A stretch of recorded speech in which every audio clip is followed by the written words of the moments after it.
बिस्मिल्लाहिर्रहमानिर्रहीम। आज का लेक्चर है lecture number 18 non deterministic finite automata. आसान सा टॉपिक है, बिल्कुल इजी सा टॉपिक है। इंशाल्लाह ताला कोई इतना बड़ा आप लोगों को इसमें मसला नहीं होगा इंशाल्लाह ताला। बहुत बहुत सिंपल सा टॉपिक है, तो शुरू करते हैं इसको। अच्छा, अभी तक हमने जो पढ़ा वो था फाइनाइट ऑटोमेटा, और उसमें हमने देखा कि डिटर्मिनिज्म था। इसको हम दो तरीक़ों से आपको समझाने की कोशिश करता हूँ कि व्हाट इज़ डिटर्मिनिज्म और नॉन डिटर्मिनिज्म क्या चीज़ होती है। तो पहले आप इस क्वेश्चन का आंसर दें कि फाइनाइट ऑटोमेटा के अंदर can we have two outgoing edges from a state with the same level? तो ऑब्वियसली नॉट, ठीक है। और दूसरा question, can we have multiple acceptance paths? No. तो असल में एक दूसरे का ही कॉन्सिक्वेंस ही है। अच्छा, ये तो एक बात थी। तो it means that we can take only one and only one outgoing edge when we exit from a state that has a label. And this phenomenon is called determinism, क्योंकि आपको पता है कि इसके बाद अगर आप ए रीड करेंगे तो डेफिनेटली एक ही पाथ है, डिटर्मिन्ड है कि वहीं से आप गुजर के एक्सेप्टेंस पाथ तक जा सकते हैं, और कोई रास्ता नहीं है आपका। अच्छा, अब हम बात करते हैं ट्रांजिशन ग्राफ की। तो can we have two outgoing edges from a state with the same level? तो answer is yes and the answer is no. Why, मैं आपको अगली स्लाइड के अंदर बताता हूँ। लेकिन इतना तो कंफर्म है कि can we have multiple acceptance path? Yes, we may have multiple acceptance paths. उसकी रीजन जो यस और नो की है मैं आपको बताता हूँ कि हाउ यस एंड नो। उसकी वजह यह कि ट्रांजिशन ग्राफ की डेफिनेशन मुख्तलिफ ऑथर्स ने मुख्तलिफ की है। कुछ ऑथर्स कहते हैं कि ट्रांजिशन ग्राफ के अंदर ये तो अलाउ है कि आप मल्टीपल एक्सेप्टेंस पाथ्स हों, लेकिन ये अलाउ नहीं है कि एक ही वक्त में एक ही स्टेट से दो एजेस ऐसे निकल रहे हो जिनका लेबल एक हो। तो अगर ऐसा मुमकिन नहीं है तो फिर मल्टीपल पाथ्स कैसे होंगे, ये मैं आपको समझा देता हूँ। देखिए, मिसाल के तौर पे हमारे पास कोई भी स्टेट है, और हम मिसाल के तौर पे चार स्टेट्स को आपको सिर्फ समझाने के लिए ये सिर्फ एग्जांपल ले रहा हूँ ताकि आप लोगों को आइडिया हो जाए, ठीक है। और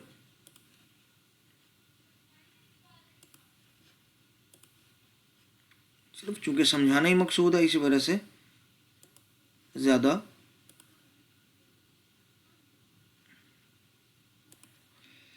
आपका टाइम नहीं लूँगा।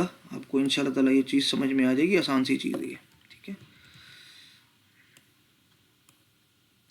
तो कुछ ऑथर्स कहते हैं कि इतना तो मुमकिन है कि आपके पास कोई स्ट्रिंग एक्सेप्ट करने के लिए मल्टीपल पाथ्स हों, लेकिन यह मुमकिन नहीं है कि आउटगोइंग एजेस के लेबल सेम हों।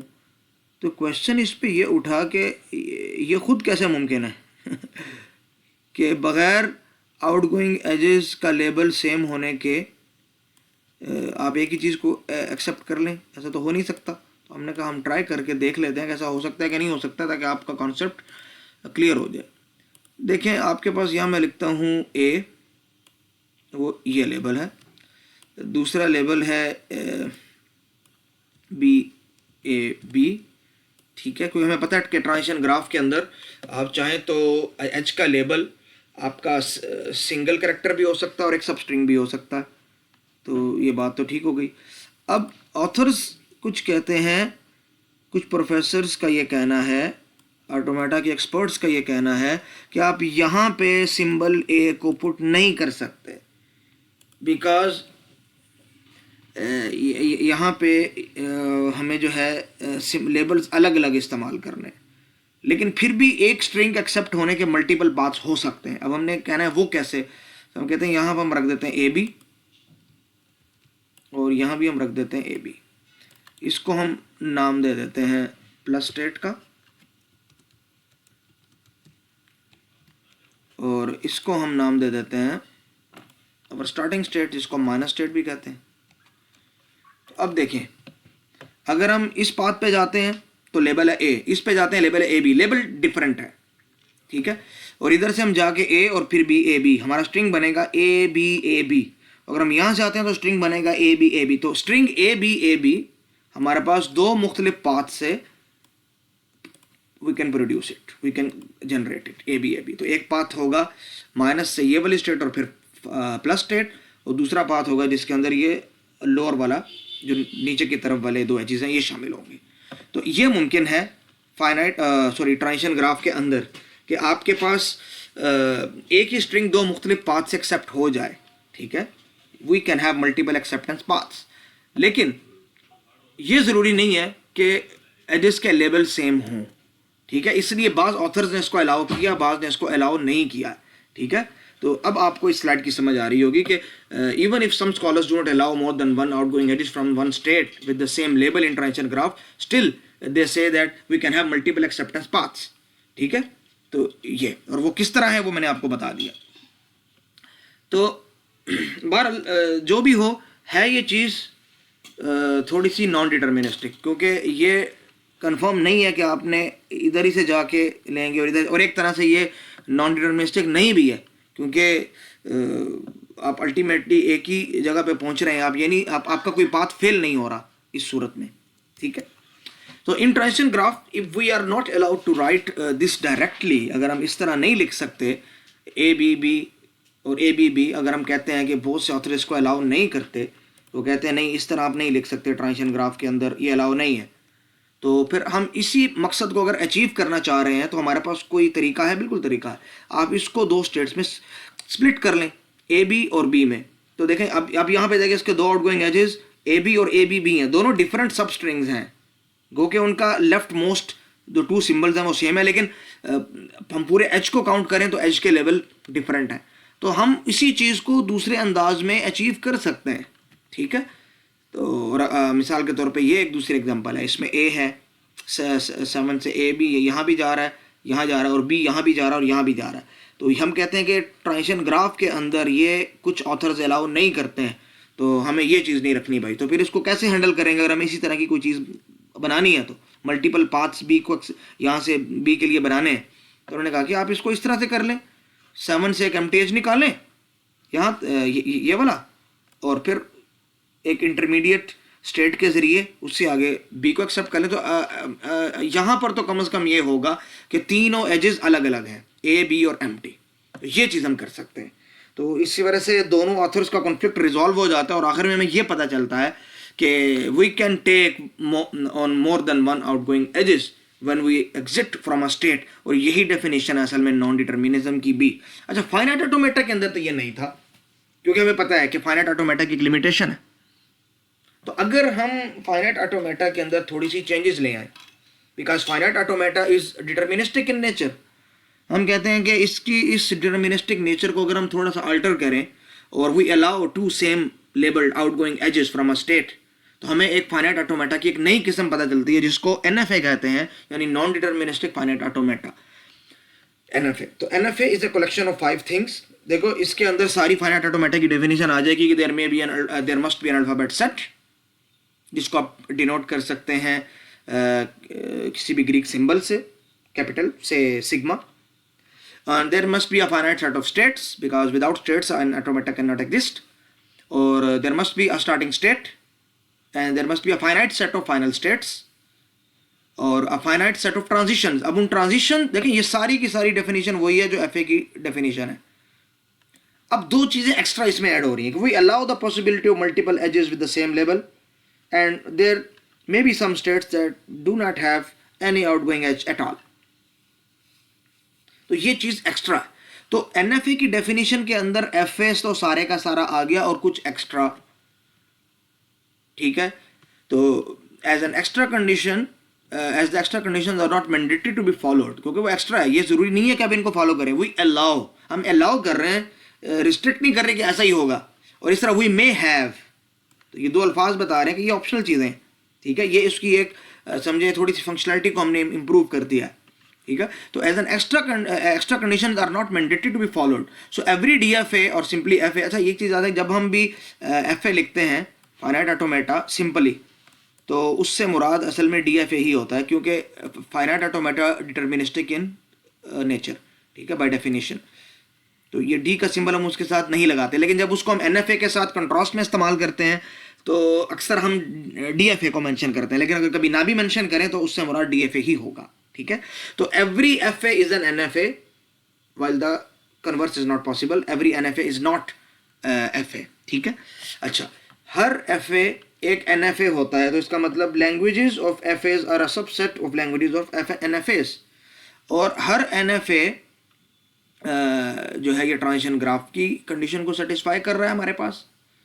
और हमें पता है कि ट्रांजिशन ग्राफ असल में is equal to F A, तो इट मीन्स कि N F A is also equal to F A. तो every NFA has an equivalent transition graph because by definition every NFA is a transition graph, ठीक है। और हमें हमें ये पता है कि every transition graph has an equivalent finite automata, तो इसका मतलब every NFA has also an equivalent finite automata and that is by Kleene theorem। तो हमें ये पता चला कि चूंकि आपको ये पता है कि हर FA every FA is equal to a regular expression and every FA is also equal to a transition graph is equal to का मतलब है इनकी पावर सेम है। यहाँ पावर से मुराद कि इनको एक दूसरे की फॉर्म में रिप्रेजेंट किया जा सकता है। पावर से ये मुराद नहीं कि एक्स्ट्रा फंक्शनलिटी नहीं है, वो एक्स्ट्रा फंक्शनलिटी असल में सिर्फ समझने के लिए है, बाकी एक ही तरह की लैंग्वेज को ये रिप्रेजेंट करते हैं। अच्छा, हमें पता है कि every FA is an NFA, और ये हमें कैसे पता चला? ये हमें बाय डेफिनेशन ऑफ NFA पता चला, जो कि स्लाइड नंबर 7 पे दी हुई है। ये वन डायरेक्शनल है, टू डायरेक्शनल नहीं है। और हमें ये पता चला कि every NFA is a transition graph और every transition graph is FA, तो इसका मतलब ये रिवर्स वाला प्रोसेस भी चलेगा क्योंकि FA is equal to transition graph and transition graph is equal to FA। तो इसका मतलब कि FA is equal to NFA, क्योंकि बाई डायरेक्शनल इनका जो रिलेशन था ये प्रूव हो गया, ठीक है। तो इसका मतलब FA is equal to RE is equal to transition graph is equal to NFA। Any automata that can be represented by in the form of a finite automata or a regular expression or a transition graph or an NFA can be represented by the other three procedures too। बस ये एक नया theorem हो गया हमारे पास। अच्छा, अब इतना तो आपने पढ़ लिया, अभी हमने उसको देखा इन एग्जांपल्स के अंदर कि आप किस तरह से वो अपने मकसद को अचीव कर सकते हैं। तो हम आपसे एक छोटा सा क्वेश्चन है आपसे कि convert the following NFA into transition graph. इस NFA को ट्रांजिशन ग्राफ पे कन्वर्ट कर दें। हमें पता है कि हर NFA एक ट्रांजिशन ग्राफ होता है, लेकिन हम सपोज कर रहे हैं कि हम सेम लेबल्ड एजेस को अगर अलाउ नहीं करते हैं तो ट्रांजिशन ग्राफ के अंदर बहुत से ऑथर्स के कहने पे तो ठीक है, तो हम NFA को क्या ट्रांजिशन ग्राफ में के ज़रिए से रिप्रेजेंट कर सकते हैं। तो हमने कहा कि हम देखते हैं, उसको सॉल्व करने की कोशिश करते हैं कि हम उसको रिप्रेजेंट जो है ना किस तरीके से कर पाएँ।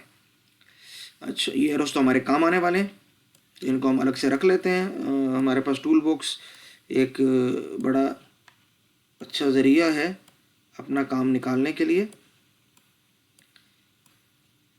इसमें टाइम तो लग जाता है क्योंकि ज़ाहिर बात है हमारे पास स्टाइलस वगैरह और इस तरह टेबलेट्स वगैरह नहीं है जिसके ऊपर हम पेन की तरह या स्टाइलस या पेन की तरह के माउस भी आजकल आए हुए हैं, उनके ज़रिए काम करें और हमारा काम आसान हो जाए। तो लेकिन यह कि ना होने से कहते हैं कि कुछ होना बेहतर है, तो हमारा काम रुकेगा नहीं इंशाल्लाह ताला इससे। अच्छा, हमारे पास अव्वल तो ये टोटल स्टेट्स हैं 1 2 3 4 5 जितनी भी स्टेट हैं, पहले उन स्टेट्स को नाम दे देते हैं, ठीक है। तो एडिट टेक्स्ट स्टेट नंबर 1 और there is a state number 2 और there is a state number 3 and there is a state number 4 और हमारे पास एक स्टेट नंबर 5 है, ठीक है जी। अच्छा, स्टेट नंबर 1 से आपने ए रीड किया और अब चले गए स्टेट नंबर 2 पे, आपने ए रीड किया, we are all okay with that. अच्छा, उसके बाद आपने जाना है स्टेट नंबर 3 पे, लेकिन स्टेट नंबर 3 पे अगर आप ए के ज़रिए जाएंगे तो ये वैलिड नहीं होगा क्योंकि दो एक जैसे एजेस रखने नहीं हैं। तो हम दरमियान में एक इंटरमीडिएट सी स्टेट रख देते हैं जो हमारा ये काम चलाएगी, ठीक है। और इसको हम लेबल कर देंगे लैम्डा से।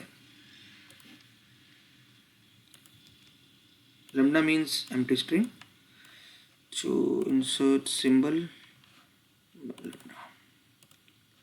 ये हो गया हमारे पास। और हम दूसरा एज को लेकर वहाँ पे ए पुट कर देते हैं,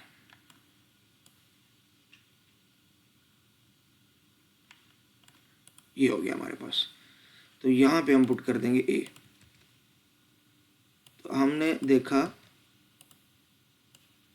कि आप ट्रांजिशन ग्राफ की अगर हम डिस्प्यूट को सॉल्व करना चाहें कि चलो इन दोनों का डिस्प्यूट सॉल्व करते हैं, मान लेते हैं कि ये आप एम्प्टी एडिश तो अलाउ कर रहे हैं लेकिन दो एक जैसे आउटगोइंग एडिश अलाउ नहीं कर रहे, तो देखें अभी हमने हाफ पोर्शन को सॉल्व किया, इस तरीके से आप इसको सॉल्व कर सकते हैं। आप मज़ीद इसी सोल्यूशन को एक्सटेंड भी कर सकते हैं। एक्सटेंड कैसे कर सकते हैं? इस तरीके से, ये और ये इन स्ट्रेट्स की हमें ज़रूरत नहीं पड़ी। 1 2 3 4 और 5। तो देखें इसके आउटगोइंग एडिश दो हैं जिसमें एक ए और एक एम्प्टी है, इसके आउटगोइंग एडिश भी दो हैं, इसके भी दो, और इसका तो फिलहाल अभी एक ही है, ठीक है। तो 1 से आप ए रीड करके 2 पे जा सकते हैं, 1 से आप एम्प्टी और फिर ए रीड करके 3 पे जा सकते हैं, 1 से आप एम्प्टी एम्प्टी और फिर ए रीड करके 4 पे जा सकते हैं, और 1 से आप एम्प्टी एम्प्टी की तो कोई कॉस्ट ही नहीं होती, तो ए रीड करके 5 पे जा सकते हैं। और हमने कोई कंडीशन वायलेट भी नहीं की, दोनों ऑथर्स इस बात पे मुत्तफिक हैं कि ये चीज़ ट्रांजिशन ग्राफ होगी। तो हमने एनएफए को कन्वर्ट कर लिया ट्रांजिशन ग्राफ के अंदर, ठीक है। और ये एक दूसरी एग्जांपल है उसकी, ये वही चीज़ है जो हमने ड्रा की है, बस उसमें यह है कि ये 5 नंबर आगे करके उन्होंने बनाया, हमने इधर ही बना दिया है, वो कोई इशू नहीं है। इसको मैं अगर एक ही डायग्राम की सूरत में आपको बताना चाहूँ तो इस तरह की डायग्राम बनी है जो बुक के आंसर दिया हुआ है और जो हमने बनाया है, इसका आपको अंदाज़ा है अब अल्हम्दुलिल्लाह कि इससे इतना फ़र्क नहीं पड़ता है, ठीक है, ईजी है बिल्कुल। तो एक और क्वेश्चन सॉल्व कर रहे थे जो इससे थोड़ा सा उसकी कम्प्लेक्सिटी थोड़ी सी हायर है, तो उसमें लूप भी इन्वॉल्व है, तो है तो वो सिंपल, कोई इतना बड़ा मसला नहीं है। कोशिश करते हैं इसको भी सॉल्व करें। 2 एग्जाम्पल मैं सॉल्व कर रहा हूँ, कुछ इंशाल्लाह ताला आप लोग काफ़ी तगड़े हैं, आप लोग कर लेंगे इंशाल्लाह ताला कुछ सॉल्व।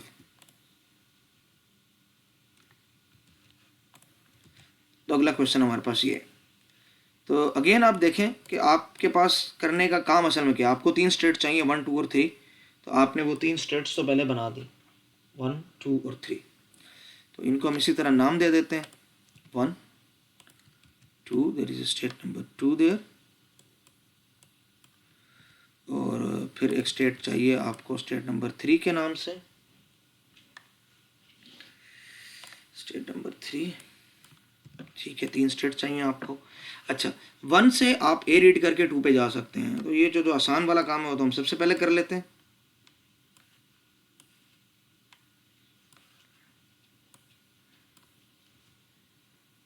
तो 1 से ए रीड करके हम 2 पे चले गए, ठीक है। अच्छा, 1 से ए रीड करके आप 3 पे जा सकते हैं लेकिन डायरेक्टली नहीं, क्योंकि इधर आपको 2 एक जैसे एजेस, हम यहाँ से एक एज और नहीं निकाल सकते, तो आपको लाजमन एक स्टेट इंटरमीडिएटली चाहिए, ठीक है, जिसको आप लेबल कर सकें एज एन एम्प्टी। तो आप जाएंगे 1 से 3 पे ही, लेकिन उस मेथड के ज़रिए कि आपका काम भी हो जाए और कोई कंडीशन भी वायलेट ना हो।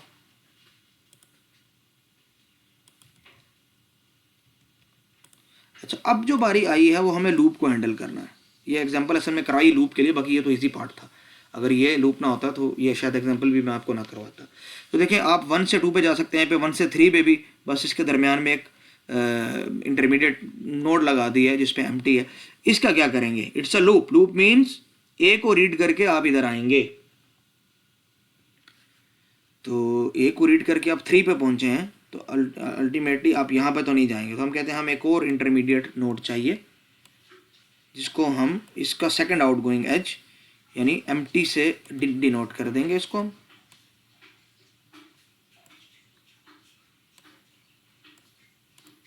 इसको लेबल कर देंगे एम्प्टी से, ये एम्प्टी हो गया। अब इसकी आउटगोइंग एज मुख्तलिफ है। अब इसका आउटगोइंग एज अगर हम कर देते हैं ए, तो क्या हमारा काम हो जाएगा?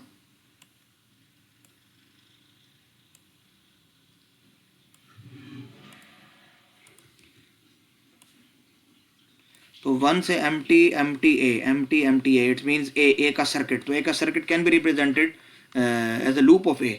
तो ठीक है जी, हमारा काम हो सकता है। इस पे एक्स्ट्रा चीज़ों को हम रिमूव कर देते हैं ताकि आप आंसर आपके सामने रहे। तो ये वो डायग्राम है जिसके ज़रिए आप इसको रिप्रेजेंट कर सकते हैं। देखें यहाँ भी उसी फॉर्म में बताया गया है। तो इससे परेशान ना हो, चीज़ें बाज़ दफ़ा थोड़ी सी मुख्तलिफ अंदाज में रिप्रेजेंट की जा सकती हैं, होती वो एक ही हैं, उनमें इतना फ़र्क नहीं होता।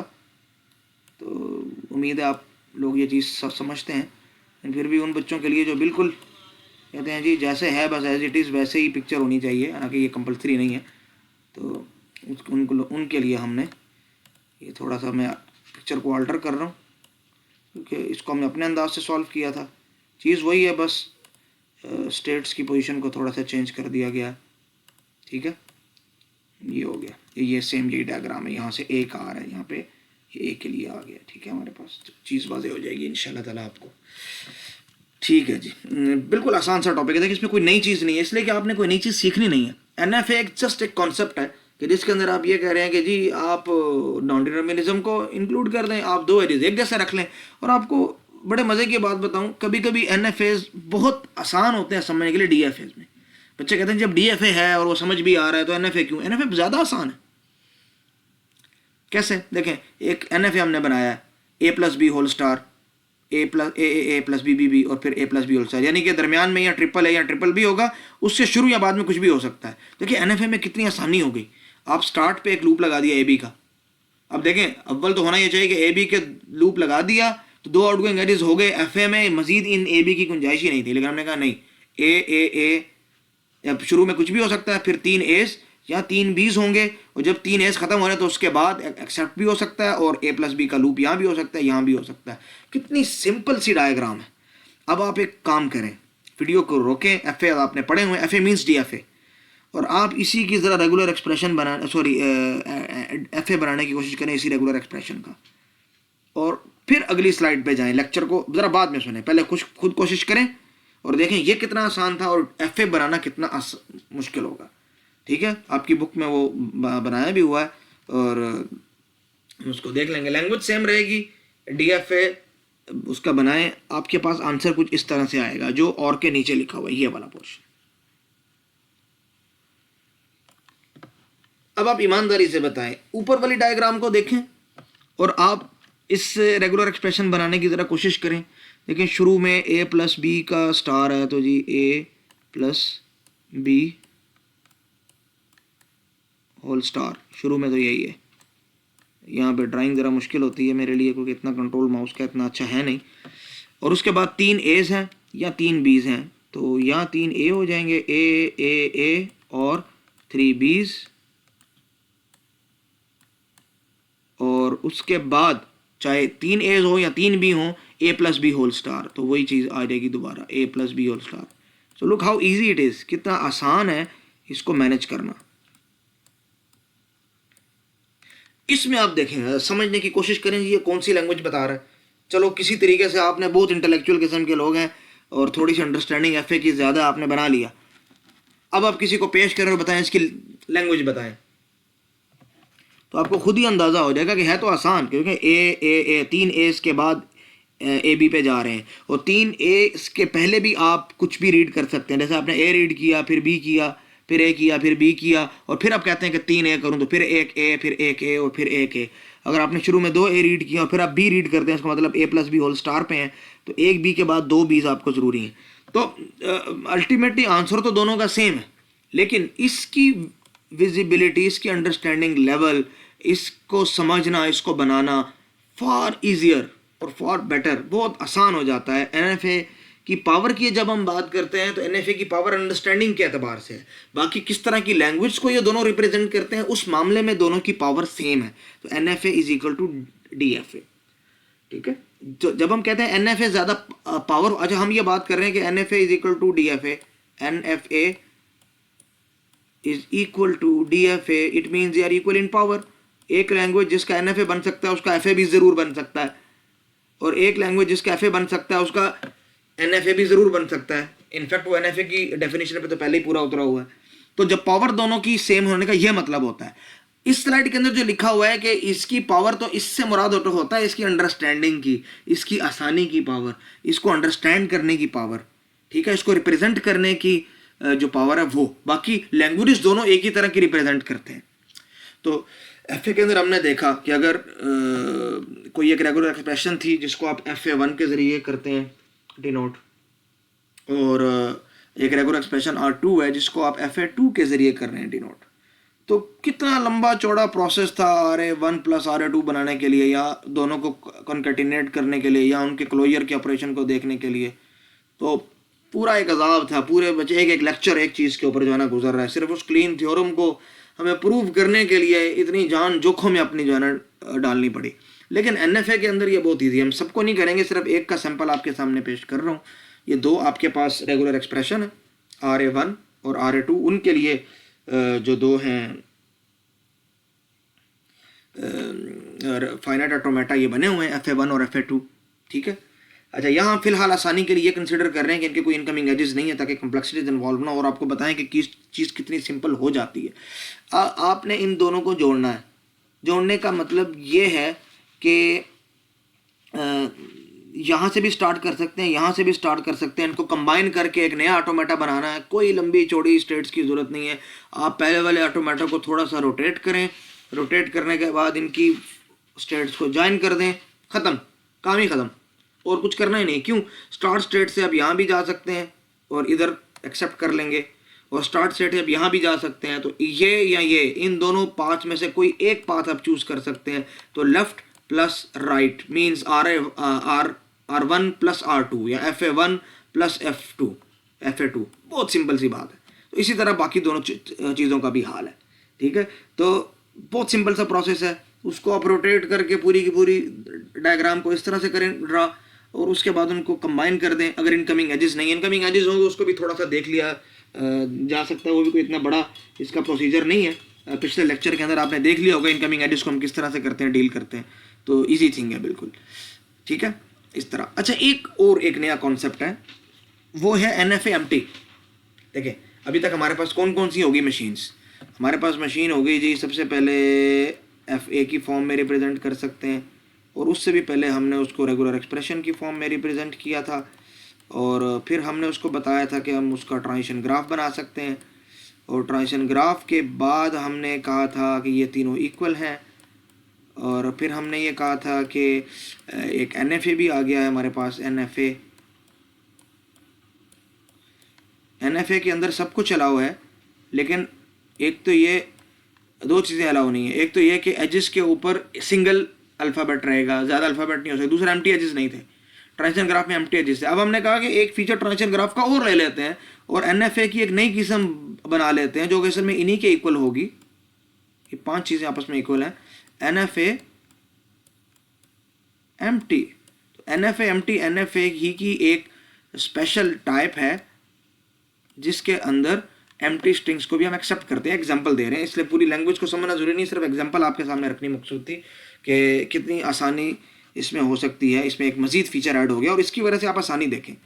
ये दो हम आपके पास ऑटोमेटास हैं, आपने क्या बनाना है, इनका FA1 और FA2 का एडिशन। तो आप कहते हैं कोई मसला ही नहीं है, रोटेट करने की भी ज़रूरत नहीं है, एक नई स्टार्टिंग स्टेट बनाओ, ठीक है, उसको MTH के ज़रिए इससे जोड़ दो और MTH के ज़रिए इससे जोड़ दो,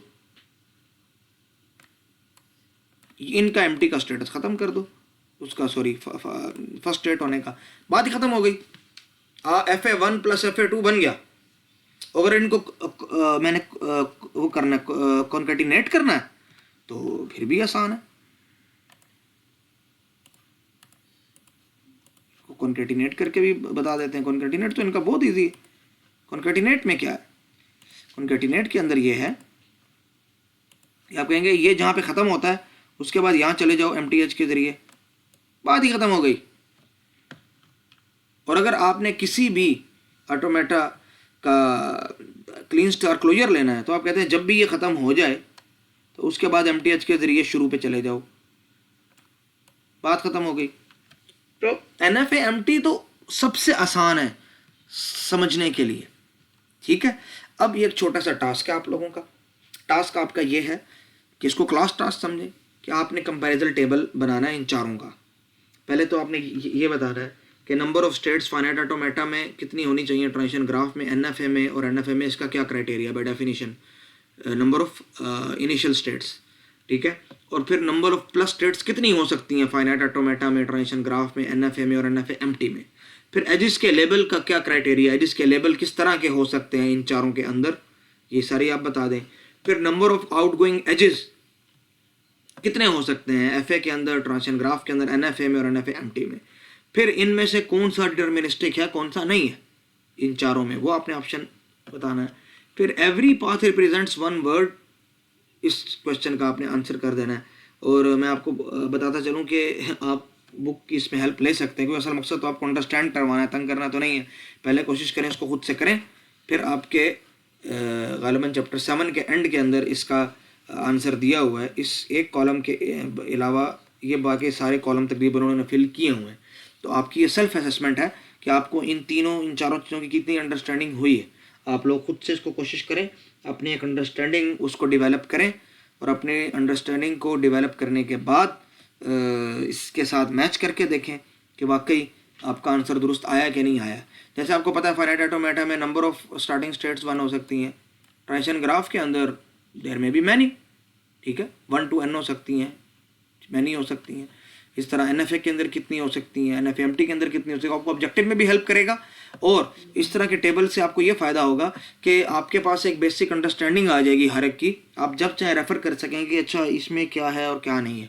और अगर आप इससे कोई बेहतर फॉर्म में ऐसी चीज़ रिप्रेजेंट करके बता सकते हैं कि जिसके ज़रिए इन चीज़ों को समझने में एज अ समरी हमें आसानी हो जाए, तो वो भी आप कर सकते हैं।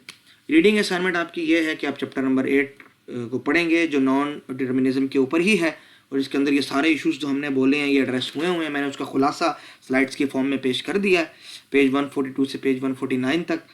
तो हमारे आज के लेक्चर का अख्तिताम होता है। कल जूम का सेशन है, तो कल जूम के सेशन में इंशाल्लाह ताला जो बाकी क्वेश्चंस हमारे रह गए हैं तो कोशिश करें उसको ज़रूर देख लें। और इसलिए छुट्टी ना करें, जूम के सेशन को अटेंड ना करें कि जी बाद में रिकॉर्डिंग देख लूँगा, क्योंकि इंसान से सुस्ती हो जाती है। ख़ासतौर पे जब ये पता हो चाहिए तो वही क्वेश्चन है उनको रिपीट कर रहे हैं, उसकी तो अक्सर मुझे समझ थी, अच्छा कुछ की नहीं थी तो बाद में देख लूँगा जब ज़रूरत पड़ेगी, वो ये जो है ना मुश्किल हो जाती है। तो कोशिश करें एक चीज़ अपने आप में डेवलप करें कि जो काम करना है ना आज का वो आज ही कर लें, बात ख़त्म हो जाएगी, आपके ऊपर लोड भी नहीं आएगा, ठीक है ना। मिसाल के तौर पर हर टीचर अगर अपने वक्त में लेक्चर्स ले रहा है तो इसका मतलब आप हर रोज़ उतने ही लेक्चर्स अटेंड कर रहे हैं जितने आप यूनिवर्सिटी में कर रहे थे। बस फ़ायदा ये है कि आप अपने घर में बैठ के कर रहे हैं, तो घर में बैठने में तो आपको सहूलत ज़्यादा होनी चाहिए थी। अब अगर कोई बच्चे ये कहते हैं कि जी घर में बैठ के अब सुस्ती हो जाती है, तो वो क्या आप चलो शाम को सुन लेंगे, फिर अगले दिन बच्चे कह रहे होते हैं जी इस हफ्ते लेक्चर्स बहुत ज़्यादा है, 6 लेक्चर फलां टीचर के पढ़े हुए हैं, 3 लेक्चर फलां टीचर के पढ़े हुए हैं, तो बड़ा मसला हो रहा है। तो ठीक है, बाज़ दफ़ा इश्यूज़ कुछ जेन्युइन भी होते हैं और जेन्युइन इश्यूज़ को एड्रेस करना चाहिए, लेकिन अक्सर औक़ात हमने देखा है कि बच्चे जो है ना थोड़ी सी जब उनको थोड़ा फ्री हैंड मिलता है तो वो कहते हैं बस अब थोड़ा सा रिलैक्स हो जाओ, और इसमें उनको नुकसान होता है। तो उम्मीद है कि आप लोग इंशाल्लाह ताला ऐसा नहीं करेंगे। तो तब तक के लिए इजाज़त, अल्लाह हाफ़िज़।